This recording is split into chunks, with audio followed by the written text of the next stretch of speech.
Hi, it's Rick Dawson here with taxsale.net and deedgrabber.com, and I want to go over with you how we use internet macros to save ourselves so much time looking up multiple parcel numbers, sometimes in the thousands or even tens of thousands, directly at the county website, retrieving that information and then having that information without us having to go through there and type a million parcel numbers in. So first thing we're going to do when we receive the program, we're going to go to Help, and we're going to go ahead and enter our license key, and that will unlock the program. If we don't do that, it will be limited to only 3 searches, I believe. So now that we got it unlocked, there's 3 file locations that you need to know about when you're using internet macros. One of them is where your list of parcel numbers is going to be, and macros is going to need that in order to know what to type in. The second location you're going to need to know about is the download section. That is where macros saves all the data that it gets for you. And the third is where the actual macro itself is. A macro is really just a set of instructions that tells the program what to do on the website. And that will be created automatically for you during the recording process, so you don't need to know any code. So let's look at where to set the location of each of these 3 folders. I like to put it in somewhere a little more convenient where I know exactly where to find it. So I'm going to go to Tools and Options and Paths. Okay, and then what I like to do is I like to create a folder for each one on my desktop. Okay, so I'm going to click Desktop, make new folder, and I'm going to call this one perhaps IMacros.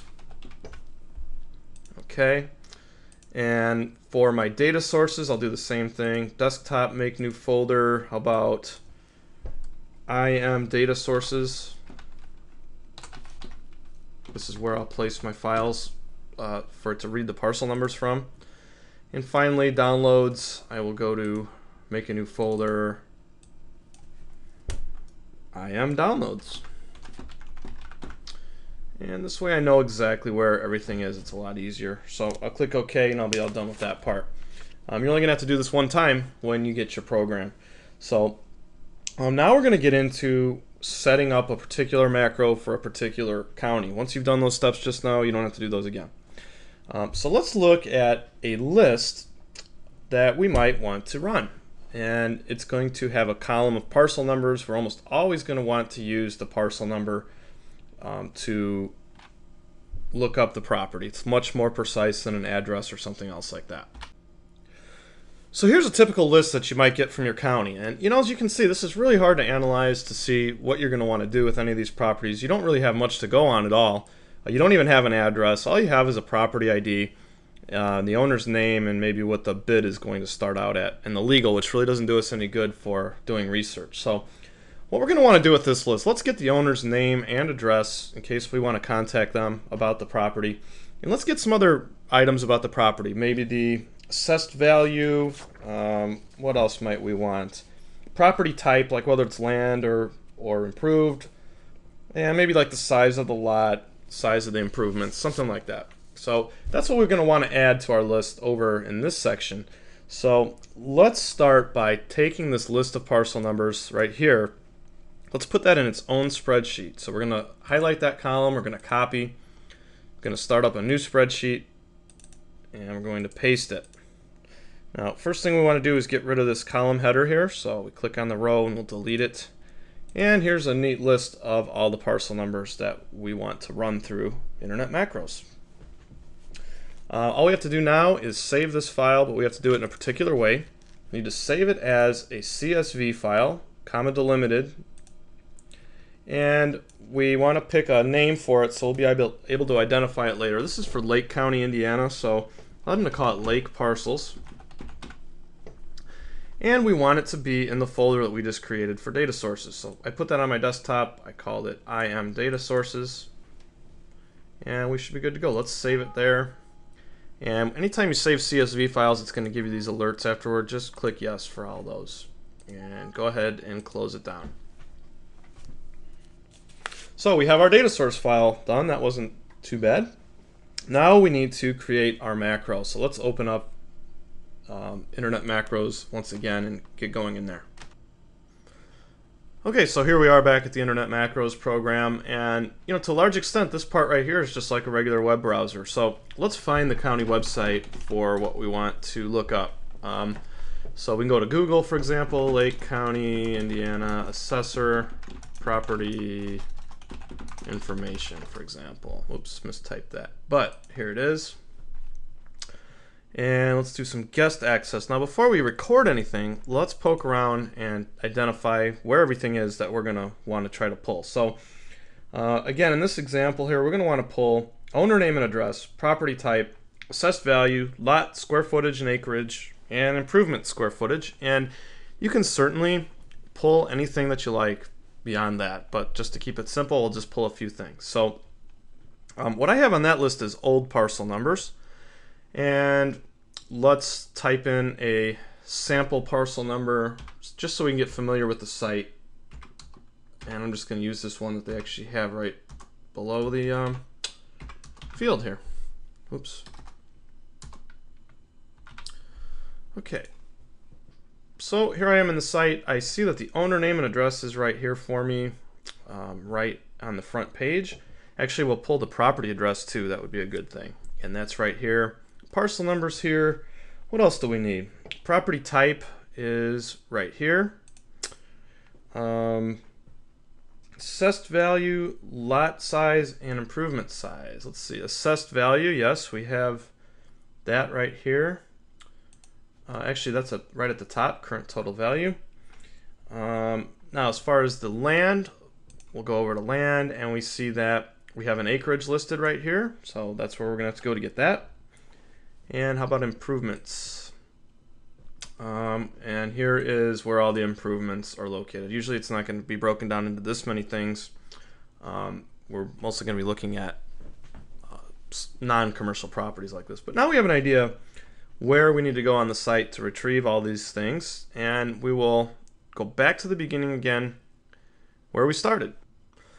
So now that we know our way around a little bit, let's get started recording the macro. Now if this # current.iim shows up here, go ahead and click that. If it's blank up here because it's your first time recording something, that's okay.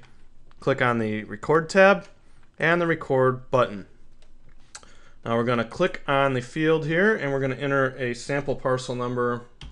Here's one.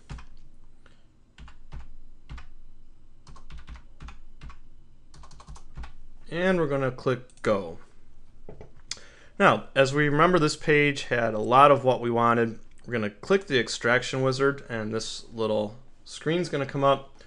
And the way we're going to do things, first thing I'd like to do is pull the parcel number again, because that way I know the data that follows it will be for that particular parcel number and I won't have to worry about it being for the wrong parcel number. So let's click on this field that we want right here, parcel number.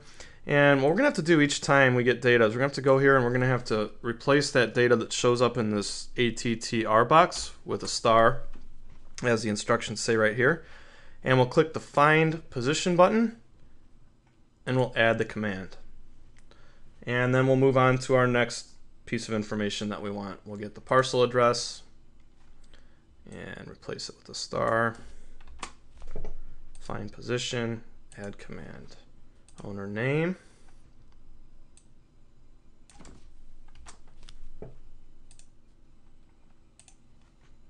owner address,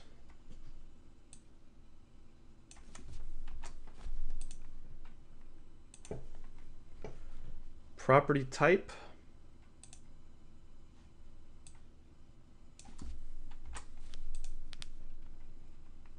I believe we wanted the current total value.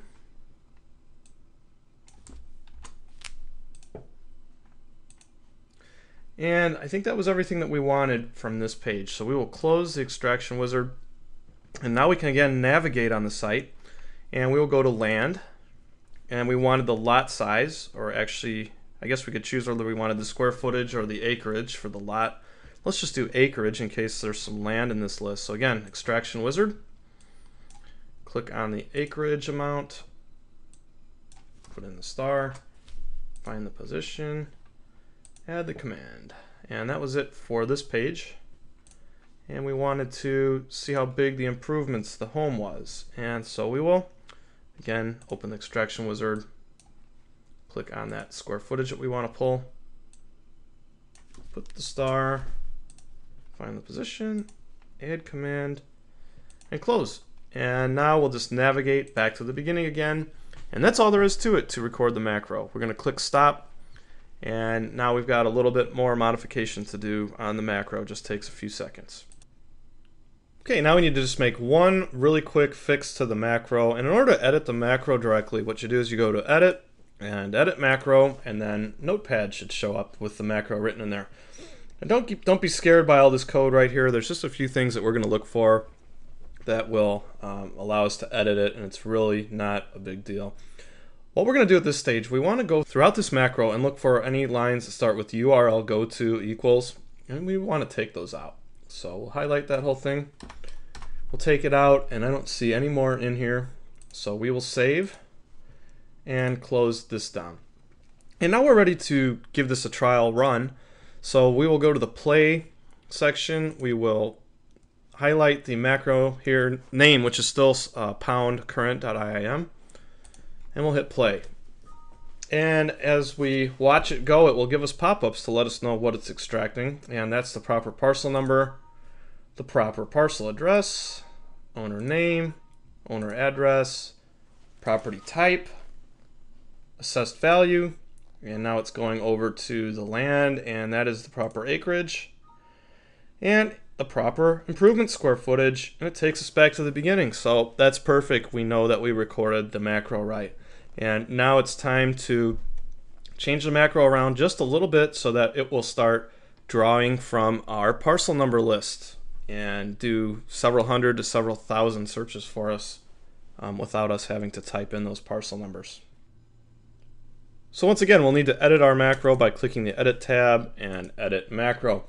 And now what we need to do is we need to insert a little code snippet up at the top here that is found in the written manual that comes along with this. And right here is 3 lines you want to add in order to now make the macro draw from your parcel number list. So you're going to copy that and paste it in right under the version build line, which is the first line. And the second thing you're going to want to do is, this says filename.csv. This is going to be the name of the file that has all your parcel numbers in it. And we previously saved that as lakeparcels.csv. That's what we did in an earlier step. So we want to fix that.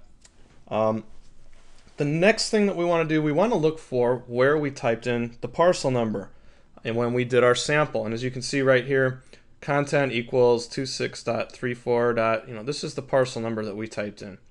And we're going to want to replace that with this code here, which is bracket, bracket, exclamation point, col1, and then 2 close brackets. That is also found in your manual so that you can reference that. And that's just about it to get this going. The last thing that we're going to want to do is near the end, we want to also add a line that will instruct the macro to save the file so that you can retrieve it later. And once again, this code is in your manual, and it is save as type equals extract, etc. We're going to copy that. We're going to put it into our macro at the end. And what this is going to do, this is going to save it in the folder we designated at the beginning for our downloads. And it's going to name the file county name results.csv, but we don't want that. We want it to be lake results. So always replace this with the county you're running, and that way all the files will be separate in there. And we will save this file, but we want to save as. We want to name the macro. I'll call it lake macro .iim. Always add the .iim, and save as type all files. Make sure this is in your macros folder, which should come up automatically. And save. And we can close that down. Let's go back to the iMacros program, and we should be ready to test this out at this point. We're going to go to Edit, and we're going to refresh the macro list. That way our new macro appears, and we're going to highlight that. Then we go over to Play, and we're going to want to enter the number of searches that it needs to do. This will be the number of property parcel numbers that are in our list. So if we were running 300 of them, we type in 300, etc. So let's say that list had 300 in it, and let's play the loop. And as you can see, it is working beautifully. It's pulling probably, I don't know, property every 5 or 6 seconds. And you know, if you have a bunch of them to do, just set this thing overnight, and in the morning it'll all be done for you. So it's as simple as that. Let's take a look at what the result file looks like. Alright, so I cut it off after about 10 entries there so that we could finish the demonstration. One thing you might want to do here is you may want to insert a row and put some labels on here while they're fresh in your mind. Parcel number, property address, owner, address, property type, assessed value, acreage, and improvement square feet. And if there's no improvement square feet, you can see that it is land all the time. So now what we're going to do is we're going to go over to our original list here where we wanted to add the information we need, and we'll take this, we'll copy it, we'll just paste it right next to our other list right here. And sometimes these formats get a little messy. We'll just make that right back where it was. And now we've got all this perfect data here that we need, and we can confirm that we've got the right parcel matching up with the right parcel, and we do in each case. And now here's all this extra information that we can use to either mark it to the owner. There's the name, owner address, all that kind of stuff, the property type, the assessment. Now we can sort this list by everything, and we can really reduce our workload there. So that is how Internet Macros can save you hours and hours of time.